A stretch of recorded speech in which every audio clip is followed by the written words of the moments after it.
Today, we want to share two visions that are parallel with you. First, we want to share our heart to see Henderson in heaven and heaven in Henderson. We've been in this series called In Henderson as in Heaven, and we want to really share our heart, our vision for the city, what we really believe God has for our church and future ministry into our city. And then secondly, we want to talk about our permanent home that God's opened up for us and really explain how we see us moving into that over the next month. So we'll talk through those two visions today. I want to share this with you, that these two are connected, that our heart and vision for the city is connected to this permanent home. That the reason we feel this is God's will for our church is because we want to do more intense and really, honestly, aggressive ministry into Henderson. And to do that, we need our own physical space. And we'll share that with you today. You know, I want to just give you a little backstory. I love Henderson. I haven't always loved Henderson. I think I probably am not alone in that. I'll talk about that in a minute. But I've grown up here. I've been here for 45 years. My parents moved here when I was little. And only for 2 years was I away for college that I hadn't lived 7 miles from this location. So I've always lived within 7 miles of here. I was joking around. I've hiked every hill. I've caught every lizard as a kid. I was in every single dirt trail out in this Henderson area. And I've seen it grow. I have seen it grow. In fact, my entire life, we have just constantly been growing. In fact, I don't know one street in this town that hasn't been ripped up 5 times. I would have just gone a little rabbit trail. No, I won't. But, I mean, what they're doing to Warm Springs, I don't know what's happened. They just paved it. Now they put the state flower all over it again with the orange cones. And anyway. But that is the history of our city, isn't it? It's always growing, always trying to catch up with the growth. Whether it's the schools that are overcrowded, whether it's, we have no restaurants out here, or whether it's a new highway they have to put in, I've only known that aspect of our city. But if it was hard for the city to keep up with hospitals and schools, it's even been more difficult for church ministries and for ministries in general. And so to be a part of the Lake Mead story, to be part of what God's doing in Henderson, that pioneering work that started 35 years ago has been extremely exciting. Because as the city has grown, the Lake Mead ministry has grown along with it. And now we're in a new chapter for our church's story. And we're just so excited to share all that with you. I was thinking about in that video that we put together, there was a moment in the story for the school that really was a pivot point. And it was when the school finally got a permanent building. If you follow that video, you'll notice that it started with borrowed classrooms and then trailers. But in 1998, the final opening of that building across the street gave Lake Mead Christian Academy that sense of, okay, we're really here. We're not going anywhere. And I think that set a strong message to the rest of Henderson that Lake Mead Christian Academy wasn't going anywhere. And in a lot of ways, this is a kind of a transient place. You might see a new business start and then stop, and kind of pops up and then kind of blows away with the tumbleweeds, in the desert here. And people do that too. They move into town and then they hit that first summer, and here's like a picture of like these kind of temperatures. And you're like, why did I move here? Cost of living is low, but now I know why, so you have to deal with 120 degrees. And so then, people come and then they move. And so, then that's your next sign you see, the leaving Las Vegas sign. And so you kind of get this idea that our town itself kind of wonders, like, how long are you really staying? There's just something about a permanent home that really sends that signal is that we're really here. We're not going anywhere. And I fully believe that's exactly what this next step is going to do for our church. It's going to send that strong message that the church at Lake Mead is really here. As we were talking about in the video, the way the church started is a unique origin story. The church started out of a school. The school had this really missional vision to include anyone who wanted to come to the academy to come, whether they were a follower of Jesus or not. And as a result of that, all these new families would come and they would find Jesus. Their student would find Jesus in our school. And then the moms and dads would come, right? Wolk family, you guys are right there, right? Yeah. And they would meet Jesus. And then as a result of that, then there's like, well, who's going to disciple us? And so the church at Lake Mead started out of that mission to the families from the academy. And there are some wonderful advantages of starting a church that way. One of the advantages is we never had to worry about a building. We always had a space to meet. The academy would let us use the lunchroom or the multi-purpose room, as we called it. But one of the disadvantages that we faced, or one of the challenges, I should say, is it's been hard for the church to really develop its own identity. People, they drive up to our buildings and they really just see a school. And they might not realize there is a church there that pops up on Sunday, and then it turns into like a lunchroom on Monday. And not only has that been difficult for the church to have its own identity, it's also been challenging as the school and church have grown for us to have ministries that we want to launch into our city without trying to figure out how we fit that onto the very busy schedule of a school. And so that's kind of the backstory. The backstory is the church has been growing, the school has been growing. We've been wanting to reach a growing town, but we kind of hit this impasse right around the pandemic where we really started to pray. And I remember distinctly, we were on a prayer retreat. And I remember thinking about, I think that it's time for a new chapter for our church in our story here. I was thinking about our city and how hard the pandemic was on our town. And I was thinking about how much the pandemic kind of increased the anxiety of our students and families around. And I started looking at our town and I started thinking, I believe our town has so many spiritual needs that the church at Lake Mead needs to really roll up its sleeves and address. We've been a really, really solid church for many of the community members of our school, and some outside of our school will find us. But it's time to kind of come out from underneath that shadow, that kind of the school casts, and really say we're here not just for the school community, but for the city. And so I remember we were praying and we were talking about that with our staff. And I remember I was like, guys, there are these buildings that are empty right next to the South Campus behind Taco Bell. And they'd been empty a long time. And I said, I really want us to just pray for those buildings. I really do. Now, I'm going to give you a little backstory on those buildings. Those buildings, they've kind of always been on our radar because they were literally next door to the old campus there. And they went vacant maybe 15 years ago at the first time. And my brother, he reached out to him and he said, hey, we noticed the buildings are vacant. You put a for sale sign on there. How much are you guys asking for those buildings? And they came back with a number, $14 million.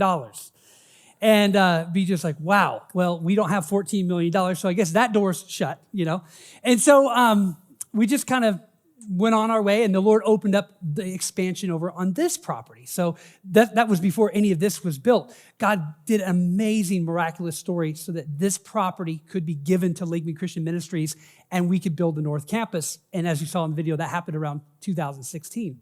So we relocated over here, and the church grew in this space, as it's been for 8 years.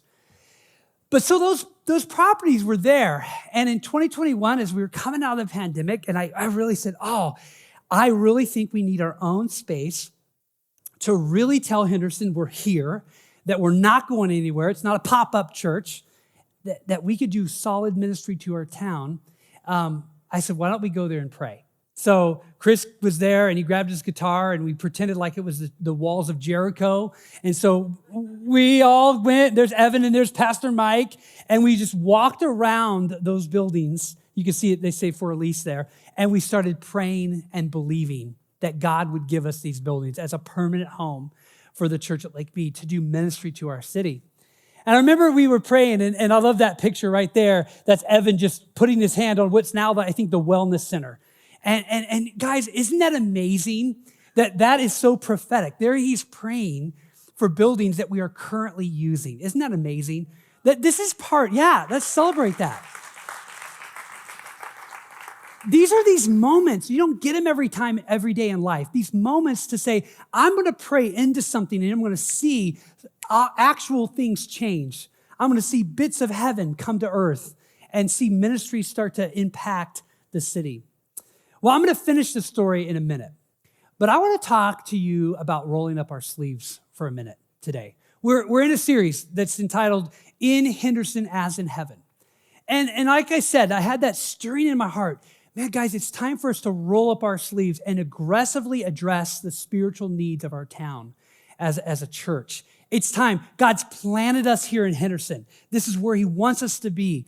And we have a big vision to reach all of Henderson. And so I want to talk about rolling up our sleeves for a minute. And I want to do that out of a passage in the book of Jeremiah. So if you have your Bible, please turn to Jeremiah 29. And I want to set up this teaching this morning.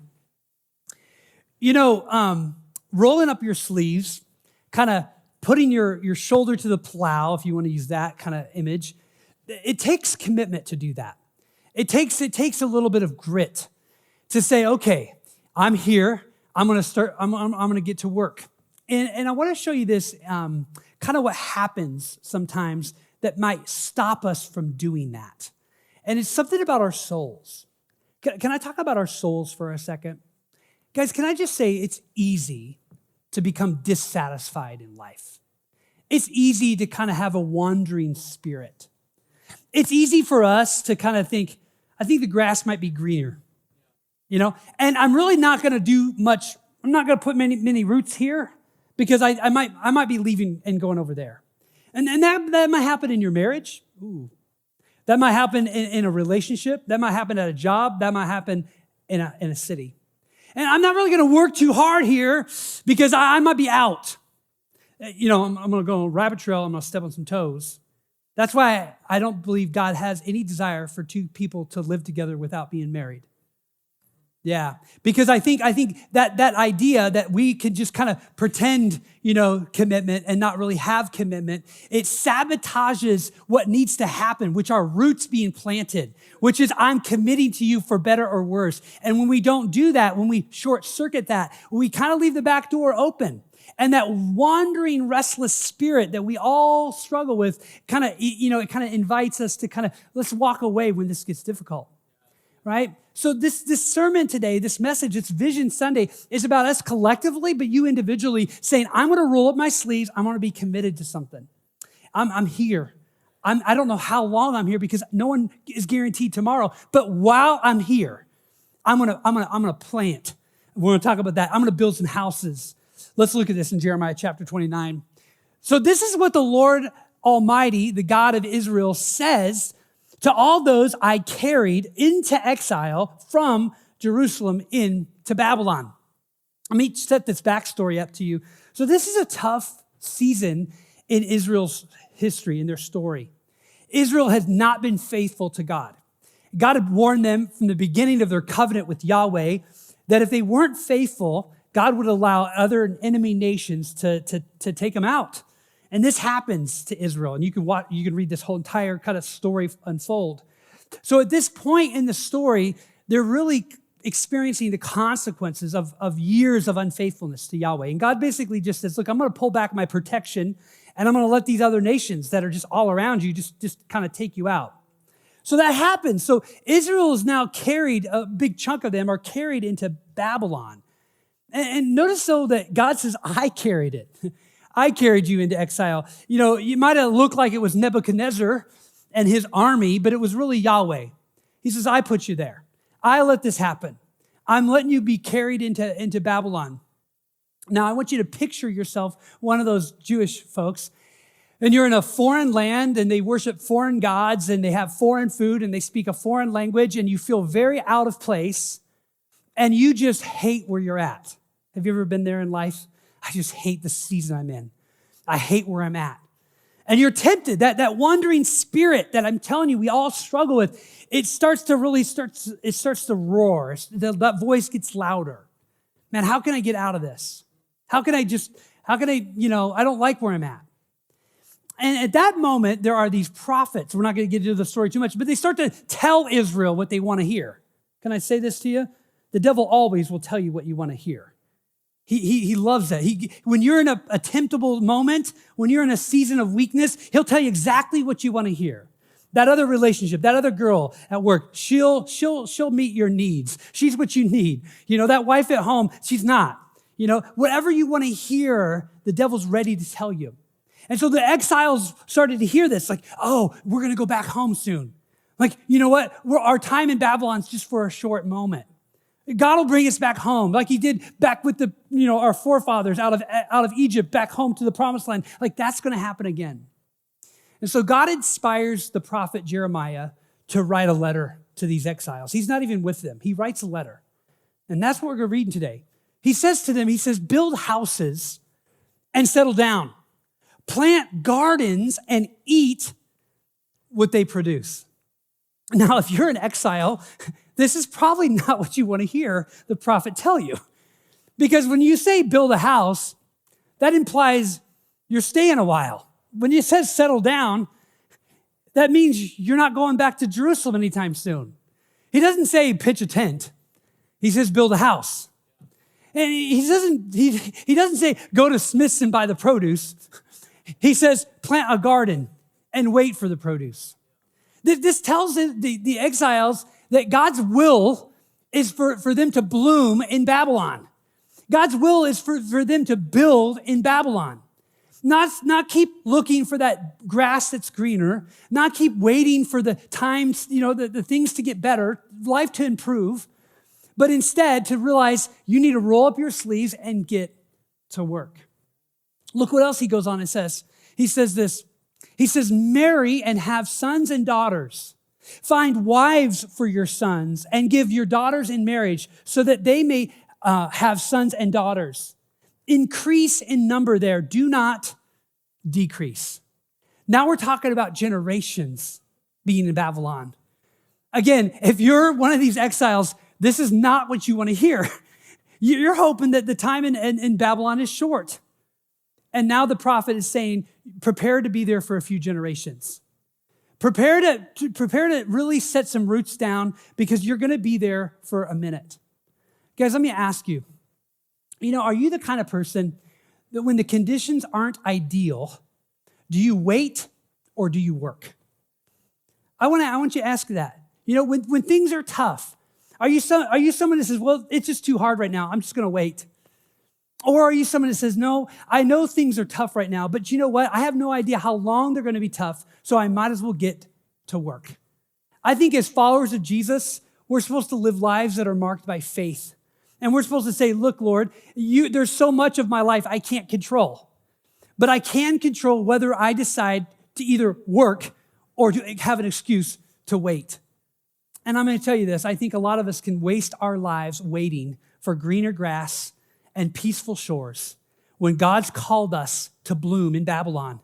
When he said, listen, you don't get to choose some of these things. Why don't you stop letting the wandering spirit keep you distracted from the work that God's called us to do?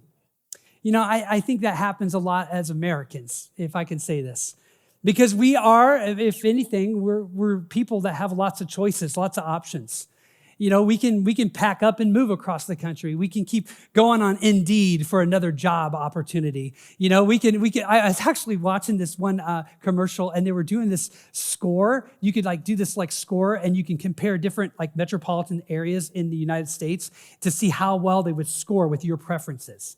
Do you want a place that has 4 seasons? Or do you like 300 days of sun a year? Think about how much the world has just basically kind of marketed to us as if we're the king and we get to decide all these choices. Instead of whether God's decided, hey, I want you to stop wandering and start planting. I want you to stop being so restless and wasting your life chasing the rainbow. And let's get to work. In the book of 1 Peter, this is what Peter writes.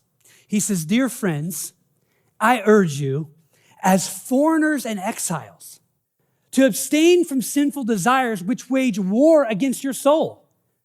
Live such good lives among the pagans that though they accuse you of doing wrong, they may see your good deeds and glorify God on the day he visits us. I like how he's addressing these Christians. He's tapping into that exile language that the people of God would have been familiar with. They were exiles in Babylon. They were exiles at different places at different times. And Peter says to the entire church, he goes, that's how you see yourself at times, as an exile. You know, heaven's not here yet. We're praying that heaven comes to earth, you know, but I'm not going to be searching for heaven on earth, chasing that fool's errand. Like, how can I get to that perfect place where everybody votes just like I vote and maybe thinks just like I think? Like, that's the kind of nonsense I think that so much of us are believing in. Instead of saying, wait, maybe I shouldn't try to make the world fit my preferences. Maybe I should say, God, how can I bring heaven to earth so that you can impact this world instead of me trying to fit this world into a world that makes me feel good? Like, a follower of Jesus is someone that realizes they live in exile here, that realizes this isn't heaven yet. And we're being called to bring heaven to earth. Can I get an amen, church? That's the call there. That's the call there. And so let's finish up in Jeremiah and look how he ends this. He says, also seek the peace and the prosperity of the city to which I've carried you into exile. Pray to the Lord for it, because if it prospers, you too will prosper. He's basically telling these Jewish people to build in Babylon. And I think that's exactly what he's telling us. He's saying, hey, you that follow me here in Henderson, it's time for you to plant some gardens. It's time for you to build some houses. It's time for you to say, okay, Lord, we want to bloom in Babylon. We want to build in Babylon. We know this is not heaven on earth yet. It's 120. People are not supposed to live here. I mean, look at the rocks, look at the desert. Like, humans were not supposed to live here, right? But it doesn't matter, because I think God can make streams of running water in the desert. I think God can make gardens flourish in the dry places. I think wherever Christians go, the gospel and heaven should follow. I think the city should be transformed by the salt and light of the followers of Jesus. A couple of weeks ago, we used this term, gospel yeast. Do you guys remember that sermon? That's exactly what God's called us to do, to be gospel yeast, to the city. So I want to go back to our story. So in 2021, we were praying, and I said, okay, there's a big for lease sign on the building, and this would be so perfect for our church because it's right next to the South Campus. And our mission to the South Campus and in the Lake Mead would still be a strong focus of our church, but we'd be away from it enough to have our own place to do our own ministry right here in East Henderson. So I asked my brother, I said, BJ, he's kind of in charge of development for the ministry. I said, try to find out who owns that building. We don't want to lease it. We want to buy it. Find out. And so he kind of calls them, and they don't answer for a long time. And he's really confused why they're not responding. And they finally get back to BJ. Remember I told you the original price was $14 million. It's way out of price. And they say, well, actually, we'll sell it for $4 million.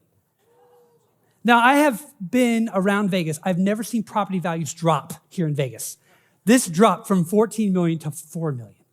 Now, $4 million is a great deal, but it's still out of reach for our church and for us. You know, we're all just, Hendertucky Americans here. We don't have tons of money, So I was like, okay, so how do we do this? And so BJ talked with some friends of our ministry and some other people that were very involved in helping. And they were able to acquire the building using something called an Oz fund. And I'm going to have a video explain how this Oz fund works, how the ministry can enter into this agreement, and we can use the building until we own it. So let's look at this video. Hey, church, I am here in our future church home at 520 East Lake Mead. And I want to talk for a minute about opportunity zones and opportunity zone funding. Opportunity zones are economic incentive programs that encourage private investment in distressed areas identified all over the U.S. When a private investor infuses development capital into organizations or businesses located in these areas, it's a win-win. An investor can reduce or eliminate all of their capital gains tax, while the organization, or business, in our case a church, will have a 10-year window of time in which they can focus on strengthening and developing their mission. The 520 and 522 buildings were purchased by a friend of the ministry through establishing an Oz fund. Lake Mead Christian Ministries signed a very favorable lease and purchase agreement with the Oz Fund owners, providing that 10-year window of time for the church and the school to grow and develop. In 2032, we will repay the original investment, as well as the development capital that the owners have invested. This funding program gives our church a chance to grow and develop until we acquire full ownership. Church, we have seen the hand of God answering our prayers through the incredibly generous provision made possible by the owners of the Oz Fund. I am so happy to tell you that 520 East Lake Mead Parkway will be the future permanent home for the church at Lake Mead, his house here for Henderson. So exciting. Yeah, so I'm joined here with Jamie, Pastor Jamie, and she is going to kind of walk through some of our funding needs, and we're excited to kind of show how we're going to walk through transitioning from this location to across the street in the next several steps. Several steps. Guys, it's so exciting to think. I know that was a lot of information given to you, but to be like, oh, it's $4 million, and Jesus to be like, it's okay, I have a plan.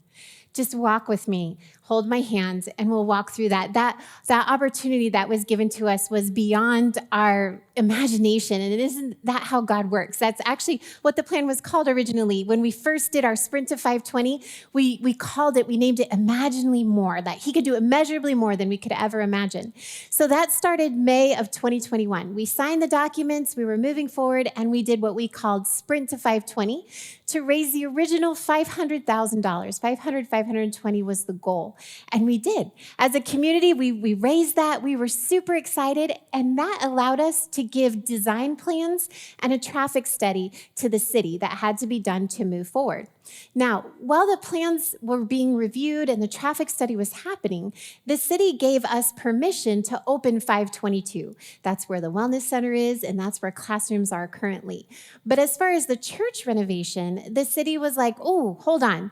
Let's finish the traffic study first and the design reviews first before you do anything on the building. And so we're like, okay. So as a church, we kind of went quiet because everything was at a standstill.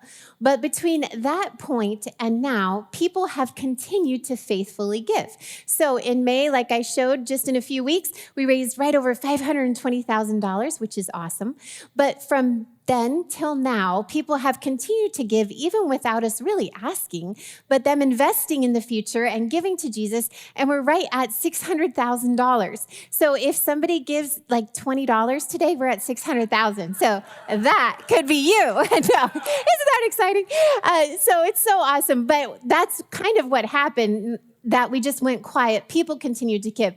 Well, during that quiet time, sometimes when we get really excited and God says stop, or like you mentioned, Nebuchadnezzar, we were like, oh, it's his fault. We could be like, oh, it's the city's fault. We had to stop. God doesn't waste that. God has an awesome, perfect plan. And when we stopped, our church in that time was really transitioning. Brad was transitioning into the role of lead pastor, and we brought on some new pastoral staff. And during that time, we began to pray, guys. We began to pray and say, Lord, what do you want for the church at Lake Mead? Just like Brad mentioned, more than just serving our school. But in addition to serving our school, why did you call us here? Why are we here? And what do you want? And we really, really prayed that the Lord would show us. And God did. He made it so clear that the church at Lake Mead is here to lead people in the transforming love of Jesus. That's why we're here. If we give Jesus, we introduce Jesus to people, they will never be the same. When you met Jesus and you surrendered your life changed. And that's what we get to offer to people every day of the week. So as the church at Lake Mead, we're here to lead people in the transforming love of Jesus. So we're like, okay, Lord, we have that and we're excited. Now, how? How do you want us to do it? How do we do that to the city? How do we do that to the school? And once again, God is like, no, it's not you. It's me. Behold me. Let's start there. Let's just behold Jesus. Teach people how to behold Jesus. Make spaces for people to behold Jesus. Encourage people to behold Jesus. And when you behold Jesus, you can belong to Jesus. You have a family, a place to belong. And when you behold him and you belong to him, then he does the work and you become like him. And guys, that's our cry. That's what we offer. And so we got to use this time to really build our foundation. We grew as a church, not just numerically over these last few years, but spiritually in what we know Jesus is calling us to do. So we continue to grow, and that fast forwards us to April of this last April, 2024. And our traffic study came through. We passed 100%. Way to go, guys. Woohoo! So if you have a child that goes to school anywhere on Lake Mead Parkway, you know why a traffic study is important, because it's really terrible at some points in the day. But our church and school passed. We got the design reviews back. Everything was good. We'll share a God story about that in a minute. And so April came and we're like, okay, we need to reintroduce this to the church. We're moving forward. Well, let's find out what next steps are. But now we have a different goal, right? So we're going to stop and we're going to behold Jesus. And we're going to be like, okay, God, you brought us now. Now, what do you want? What do you want with this building? Because it's yours. So let's just wait. Let's just behold him. Let's belong to him, and let's see what he brings to our hearts. And we prayed, and it just kept coming up over and over that it's his house. It's not our house. He's inviting us to build his house with the mobile temples that he's given. So we're like, okay, Lord, it's your house. How do you want us to build your house? And he really set forth a plan that's in 3 different phases. And so I'm going to share the 3-phase plan with you today. And the first part, we're going to look at the timeline, what the phases look like over the next 10 years that Brad had talked about with this time that we've been given with the Oz Fund. So the first phase starts today. That doesn't mean construction starts today. It just means phase 1 starts today. But welcome to phase 1. Give yourselves a hand. Woo! Phase 1 starts today with Vision Sunday. And the timeline for phase 1 is 20 months, so a little bit less than a year. And over that 20 months to refurbish the building to make it functional, not finished. In other words, we can have church in there, not like functional like Christmas Eve, if you guys were there, where it's like lights and hay, but functional where it's a comfortable church, it's functional, but not everything is finished. That's the first phase, that's 20 months. Then our second phase is about 3.5 years, and that's to finish it. The Lord has really put on our heart some design pieces for his house to have things like a prayer chapel that Brad's going to talk about, where people can come all week and just behold Jesus if they just need a quiet place, where people can come together with their life groups or their friend groups and have a place to come and pray and worship and maybe sit and have a coffee at the cafe where they can gather and belong. So those pieces won't all be done when we move into the building. So that's the functional, not finished. Phase 2 is the finished part of that. Then phase 3 is to retire debt.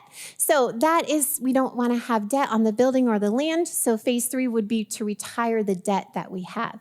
So the next phase, the next slide, I should say, shows you what the phases look like as far as the cost of them. So phase 1, we're looking at right at $4 million for renovation of the building. And if you're like, where did you get $4 million from? Well, the building is right around 35,000 square feet. And when we submitted our plans to contractors, one of the contractors gave us a verbal bid of right around $4 million, which matches with the cost of what it does per square feet. So we're thinking right around $4 million. So in phase 1, we need to raise $4 million. And I want to say we need to, but it's Jesus needs to, just like Brad said. It's Jesus through us. Now, we have $600,000. If one of you gives $20 today, we have $600,000 raised already, which is awesome. We also have $1.2 million of the Oz Fund investment that's going to be repaid at the end.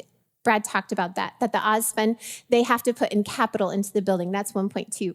So our immediate goal that we're praying and seeking the Lord and expectant for him to do is over 20 months to raise $2.2 million to get us into the building. So that's phase 1. That's what we're starting today. Then if you look at phase 2 and 3, we have phase 2, which is the finishings.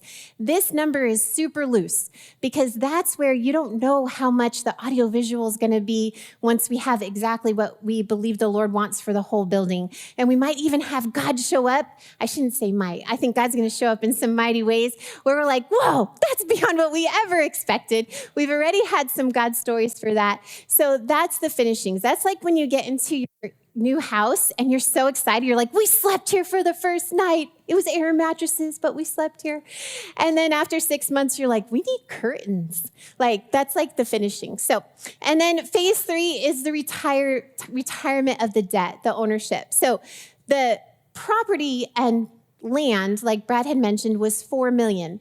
Our church's portion of that is 2.5. The other portion is the school. So 2.5 million plus the 1.2 capital that we're using here, we'll repay here, equals 3.7 million. So that would be at the very end, the ownership part. And we'd hope to, if we're able, as the Lord provides, retire debt as we go along.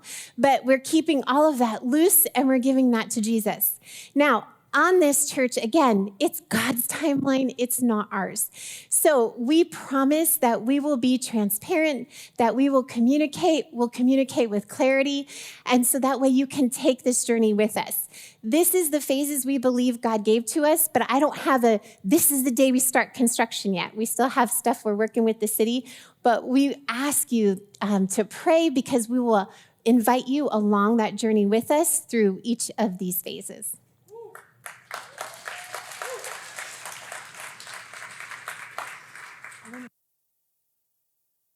Sorry about that. I did want to give you one God story that was so great that kind of shows what I think God really is going to be doing over and over in this project. One of the things I'm super excited about for our church spiritually is the journey we're going to all go on together as we see God provide in miraculous ways and as God challenges us to just roll up our sleeves and put some stakes in the ground and say, this is mine. God could give us all the money out of heaven tomorrow. But I really feel like there's just wisdom in God saying, no, I'm not just going to pour out money from heaven. I'm going to have all of us work together because there's going to be so much more ownership and buy-in when that's the way he executes things. I just know that's true. And if you have a child that's about a high school or early college, you know that's true too. They don't value things that you just hand to them, right? When they have to work for it a bit, there's a lot more value in it. And I think that's really what God's doing with our church. But I will tell you one of these God stories that's so awesome. So early in the design phase, we decided that it would be really important for the building to have 2 stories in it. That way that we could really use the space well, use it really economically. The second story of the part above the children's wing, which you'll see one day when we show you all the plans, we'll show you part of it today, that will be for adult classrooms and some office space. Commercial buildings are very expensive, so if you can double your square foot, it's just money ahead to do that. So we knew that would be a good use of our money to try to double the square footage in that part of the building.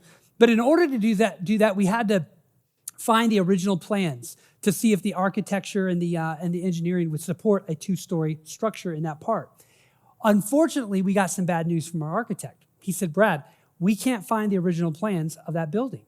And we're like, are you kidding me? It wasn't built in the 1800s. It was built in 2000. How did they not have the plans, And so they said, no, we've asked the city. They don't have the plans. And the original owners who sold us the property, they didn't provide any of the plans. We've asked around. No one knows where those plans are. And so therefore, no one knows what the engineering is. And we don't know if it can support the structure. So we're in this meeting. I'll never forget it. We're in this conference room. And I said, guys, we need to pray. Like this, and I asked him, how much money would that cost for us to retrofit the building to support that? He said $600,000. Like $600,000 for extra footings, like that is ridiculous. Like no one wants to spend $600,000 on footings. And so I said, can we pray? I don't know where our architect is on his faith journey, but we made him pray with us. So we're like, you're praying with us. So we all prayed, and I said, okay, now that we've all prayed, I'm going to call the city. Now, he's already talked to the city, and he works with them like on the daily, okay? I've never called the city and asked for plans. They don't know who I am. But I said, I'm going to call anyway. So I called the city, and I said, can I have the records department? And they said, sure, transfer me over. And I said, hey, this is Pastor Brad. I'm at the church at Lake Mead with Lake Mead Christian Academy. And I said, we really need, and I told the whole story, we need these plans. I'm like, I'm sorry, sir, you'll have to fill out the form. I mean, there's always a form, right? Always. And so I'm like, oh, I was hoping for more of a personal connection here, Like, could you just go walk in the back and find the plans, I didn't know how it works. But nope, you have to fill out the form, you'll go in the queue, and we'll respond to you in 10 business days. I'm like, I'm never going to hear from them again. Like, that's never going to happen. Of course, because I know our architect already had asked. About 7 business days later, so they even over-delivered here, I get an email from the city, and attached to the email is all of the plans from the original drawings of the building. And at first, I really was skeptical. And I'm like, are these really what? So I sent them over to the architect, and he's like, where did you get these? I go, I asked the city. He goes, I asked the city. I go, but I prayed, and then I asked the city. And there's a difference when you pray and you ask the city. And so that was an awesome story already about how God's going to move. There's already been others. And I really think this is going to be one of those amazing moments for our church to really see God do incredible things as we pray together. Guys, I want us to really take and get every spiritual benefit from this process as a church. And what I mean is, I want us to lean in like we've never leaned in before. I want us to gather here at 8:20 in the morning and pray for the church services. I want us to gather as life groups and pray and say, God, our hearts are burdened for our city. We want to see heaven come to Henderson. I want us to have that kind of, those are the conversations around our homes as we pray and we ask, Lord, what would you have us contribute toward this vision? You know, I think this is just a powerful, powerful time for us to really say, you know, what have I been doing with my life? Honestly, where's been all of my focus? Have I really been thinking about beyond my immediate needs? Has my heart been like Jesus when he looks at the city of Jerusalem and he's just stirred with compassion because they're like sheep without a shepherd? I mean, when I look at the city, is that how I feel? These are just questions I want you to ask yourself. And I want God to stir in your heart like a love for this city. We've put a video together to help give you some visuals about what we think God will do. So let's watch this video together.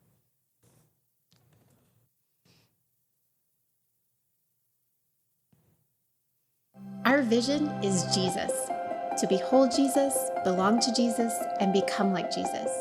Everything we do should always be focused on him. Our purpose is to lead people in the transforming love of Jesus. Our heart is to follow the Lord's Prayer and for it to be in Henderson as it is in heaven. We want to see heaven come to Henderson and for Henderson to come to heaven. This will happen if each of us individually and as a church center our lives on Jesus. Our vision for this church building, his house, is a place that reflects the life of Jesus.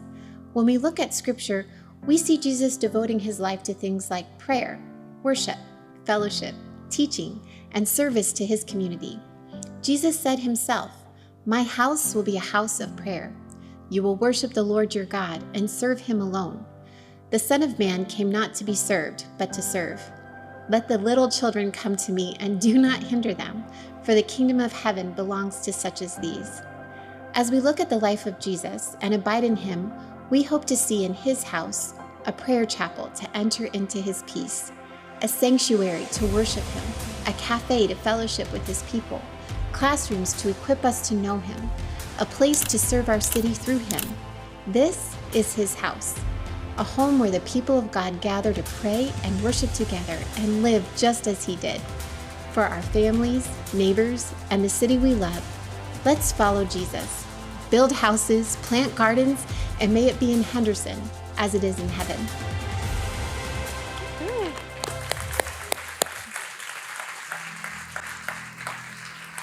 I love that. The call to build houses and plant gardens. So today, what is the ask? We actually have a 2-part ask for you. The first one I'm about to say, and I want to say that is not cliche. It's not that we're about to say it because that's what you're supposed to say. But with all of our hearts, we ask that you would pray, that you would take the next 2 weeks to spend intentional time getting alone with God and praying over what your part would be in his house, what your part would be, not just financially, but with your life, where he's calling you to be planted and bloom right here in Babylon, how you can bring heaven to Henderson. So we ask that you would pray. Then over the next 2 weeks, as you're praying, we ask that you would take a pledge card, which you'll get in just a moment, and put on here what the Lord is telling you to give.